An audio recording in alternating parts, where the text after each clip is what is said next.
प्रार्थी द्वारा एक शिकायत दी गई थी 8 मार्च को कि उसके घर में एक महिला आती थी 7-8 सालों से घी बेचती थी। तो उसके द्वारा बोला गया है कि उसके घर में शादी है और उसके पास सोने का टुकड़ा है, तो उसके बदले में उसको अर्जेंट में गहनों की आवश्यकता है।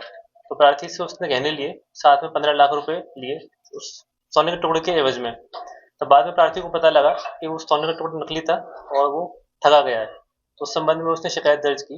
शिकायत प्राप्त होने पर अपराध पंजीबद्ध किया गया और डीआईजी सर के निर्देशन में एक विशिष्ट टीम गठित किया गया, जिसमें सीसीटीवी कैमरों को देख के और तकनीकी साक्ष्य के माध्यम से आरोपियों की पता तलाशी की गई। साइबर टीम की मदद ली गई, तो इससे ज्ञात हुआ कि आरोपी गुजरात में है। तो तुरंत टीम रवाना करके गुजरात भेजी गई, जहाँ पर जो मुख्य आरोपी थी मंजू राठौड़, उसके साथ उसका साथी संतोष राठौड़ भी वहां से मिला।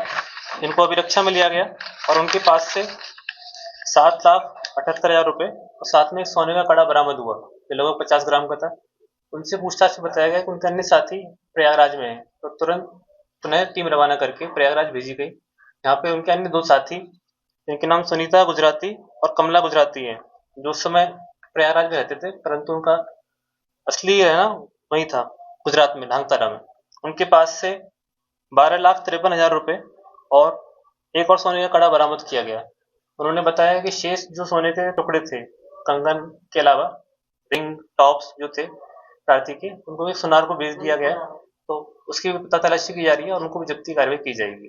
नकली सोना लगभग कितना था पता कि उनको दिया गया, कितने उन्होंने बताया कि जो बदले में 15 लाख और जो सोना ले रहे हैं 200 ग्राम, कुल मिला के उससे ज्यादा का ही था। इसलिए प्रार्थी को वो ठगा इस बहाने से कि हमारा सोना ज्यादा है और आप उसके बदले में 15 लाख और लगभग 200 ग्राम सोना। जैसे कि मैं सो रहा हूँ तो पिताजी को जगाना है मुझे, तो वो डायरेक्ट उठाने के बजाय, और हिंसा की परंपरा मेरे यहाँ नहीं थी सौभाग्य से, तो वो क्या करते थे कि उस कमरे में आ जाएंगे या बाहर से गुजरेंगे और चौपाई बोलेंगे, प्रात काल उठ गए रघुनाथा